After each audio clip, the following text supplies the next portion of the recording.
Republican Congressman Michael Waltz to talk a little bit about this. What do you think about pulling the funding? I mean, the president also said we would try to get reform. So what's the best way to balance that?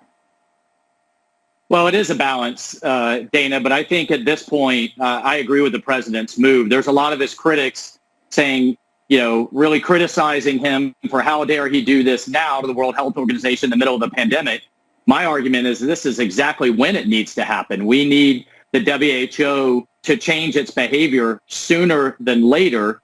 And, one point that I think is getting missed, this isn't just the United States having issue with the WHO or having issue with China. This is a global problem. There are a number of European countries, African countries, and others that were looking to the WHO for guidance on the severity of this. They were looking for them on guidance on getting to the bottom of how it's spreading, whether it's human to human or just animal to human, and whether the magnitude of what was coming out of China. And all of it was downplayed, and I think it caused a global delayed reaction and has literally cost the world lives. So this isn't just a Trump issue or an America issue. This was a global issue.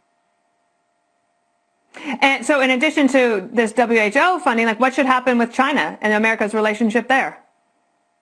Well, I think, look, this is, broadly speaking, we could probably spend a whole hour on this. This should be a wake-up call for Americans that the Chinese Communist Party is in a Cold War with the United States, has been for some time, and this is an all-of-society effort from them, from students stealing our IP at the direction of their government to a military issue.